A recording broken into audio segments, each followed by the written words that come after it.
The divorce papers were still warm from the printer when Elias Mercer placed them on the kitchen table and realized his marriage had ended without a single argument, without a slammed door, and without even one final chance to explain. His wife had already made her decision.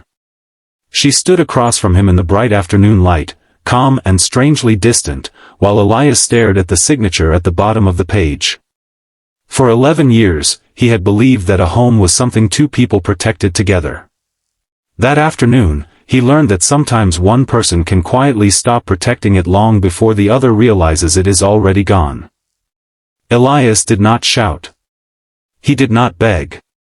He simply looked at the woman he had once promised to grow old beside, folded the papers carefully, placed his wedding ring beside them, and picked up the small canvas bag he had packed that morning for what he thought would be a short work trip. His wife, Marielle, watched him walk toward the front door, perhaps expecting an argument or an emotional scene. Instead, Elias paused for 1 second, looked back at the family photographs on the wall, and then walked outside without saying a word. The moment the door closed behind him, he felt as if the entire world had become strangely quiet. If you believe in kindness, second chances, and the idea that one difficult day does not have to define an entire life, please take a moment to like this video, share it with someone who needs hope, leave a comment, and subscribe to Kindness Corner 2.0. Sometimes a simple story can remind us that losing something does not always mean losing everything. The afternoon was clear and bright as Elias walked down the sidewalk with his canvas bag hanging from one shoulder. He had no destination. He had spent years repairing commercial elevators for a small maintenance company, and although he was good at his work, he had never earned the kind of money that could erase problems with a signature. He had spent most of his adult life putting everyone else first. He had paid the mortgage, covered unexpected bills, repaired the old family car, and quietly postponed his own dreams whenever Marielle needed something. He had once wanted to open a small workshop where young people could learn mechanical skills, but every year there had been another reason to wait. Now there was no reason to wait, because there was nothing left to wait for. Elias reached a quiet park several blocks away and sat beneath the shade of a broad tree. Families were walking along the paths. Children were riding bicycles. A man was reading a newspaper on a bench. Everything looked ordinary, and somehow that made his loneliness feel even heavier. The city had not stopped because his marriage had ended. Cars still moved through intersections. Restaurants still opened their doors. People still laughed. Only his world had changed. He reached into his pocket and found an old photograph. It showed him and Marielle standing outside their first apartment, both younger and smiling beneath a crooked balcony. Elias stared at it for a long time before putting it away. He knew he could spend the rest of his life asking where things had gone wrong, but he also knew that question would not give him his future back. So he stood. Instead of returning home, he walked toward the business district where he knew there was a small cafe that stayed open late. He planned to sit there, drink coffee, and figure out where he would sleep that night. But as he approached the corner, he noticed something unusual. A black limousine had stopped near the curb. It was not the kind of car that usually appeared on that street. The polished vehicle looked completely out of place among ordinary sedans and delivery vans. Elias barely noticed it at first. Then the rear door opened. A sharply dressed man stepped out and looked directly at him. Elias assumed the man was waiting for someone else, so he kept walking. Then the man called his name.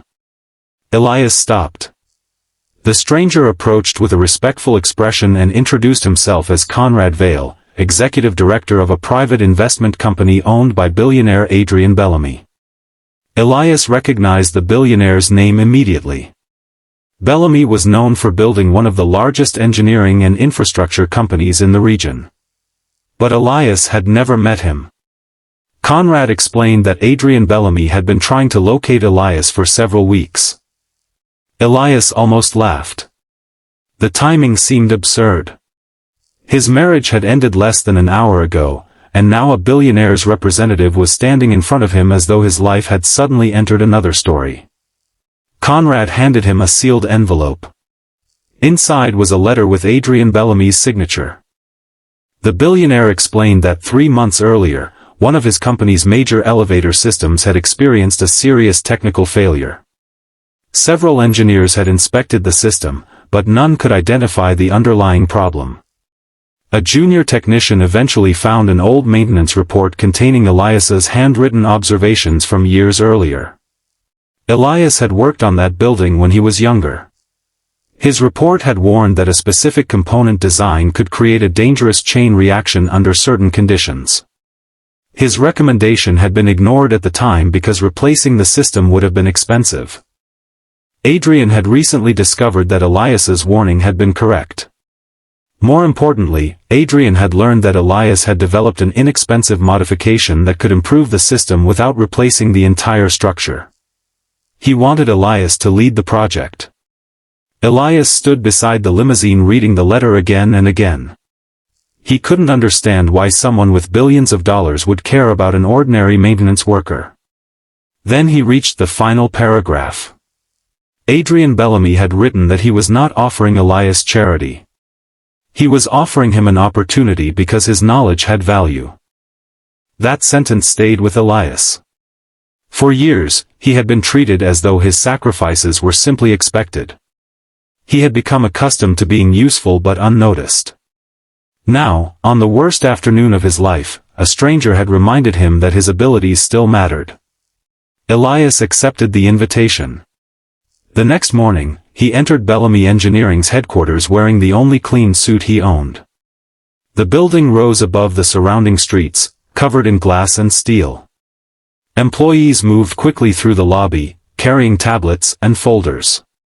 Elias felt nervous, but he kept walking. Adrian Bellamy was waiting upstairs. Unlike the intimidating billionaire Elias had imagined, Adrian was a quiet man in his early 60s with silver hair and tired eyes. He did not begin by discussing money. Instead, he asked Elias how he was doing. That simple question nearly broke him. Elias looked down and admitted that his marriage had ended the previous day. Adrian did not ask for details.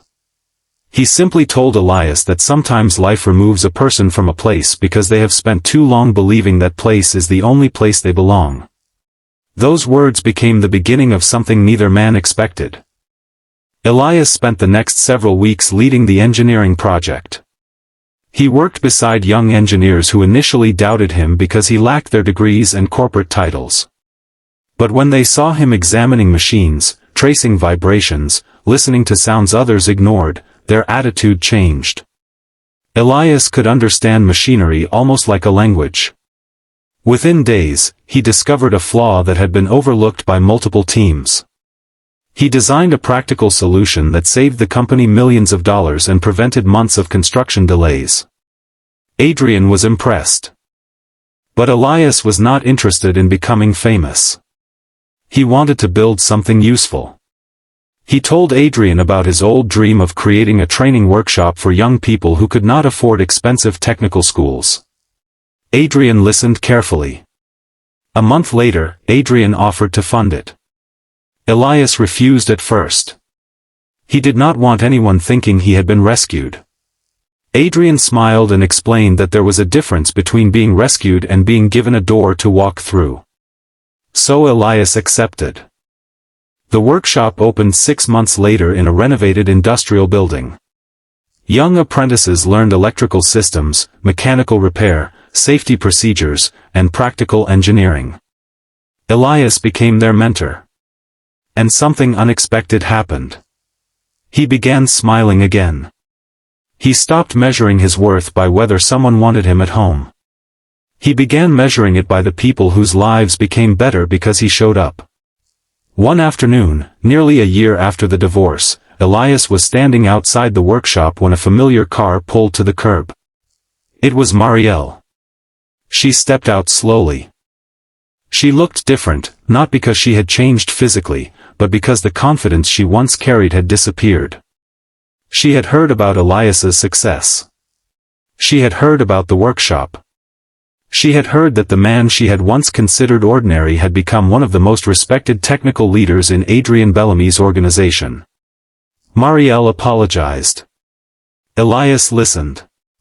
She explained that she had believed she was unhappy because Elias was not successful enough, ambitious enough, or wealthy enough. But after leaving him, she realized that the problem had never been his worth. It had been her inability to recognize it. Elias did not respond with anger. He told her that he hoped she found peace, but he was no longer waiting for her approval. Then he returned to the workshop. That evening, Elias stood in the doorway watching his students work on a training machine. The sunlight poured through the large windows, filling the room with a clean afternoon brightness. He remembered the man who had walked away from his house carrying one small bag, believing his life had ended. He almost wished he could go back and tell that man one thing. Walking away was not failure. Sometimes walking away is the first step toward discovering who you were before someone convinced you that you were not enough. Months later, Adrian Bellamy visited the workshop and found Elias teaching a group of teenagers how to repair a complicated mechanical system. One student asked Elias why he had chosen to spend his life helping people when he could have become wealthy himself. Elias smiled and answered that money could build a beautiful building, but purpose was what made people want to enter it. The workshop eventually became known throughout the city. Hundreds of young people passed through its doors. Some became engineers. Others became technicians, mechanics, designers, and instructors. Elias never forgot where he had started. He kept his wedding ring in a small wooden box, not because he wanted to return to the past, but because it reminded him that an ending could also be a beginning. One evening, he walked outside after locking the workshop. The sky was bright with the last light of day. A limousine waited at the curb. Adrian leaned out of the window and asked if Elias was ready for dinner. Elias looked back at the workshop, smiled, and realized how strange life could be. A year earlier, a limousine had appeared minutes after his marriage ended. He had thought it was the beginning of a rescue. Now he understood the truth. It had been the beginning of a second chance. Not a second chance at his old marriage. A second chance at himself. If this story touched your heart, please like the video, share it with someone who may need a reminder that their life can change, and subscribe to Kindness Corner 2.0 for more emotional stories about courage, kindness, and second chances. And before you leave, I have one special request. Comment, "I believe in second chances," if you believe that sometimes the hardest goodbye can open the door to a better tomorrow. Elias never received an explanation that could change what happened that afternoon. He never got his old life back. But he discovered something far more valuable: his future did not depend on someone choosing him.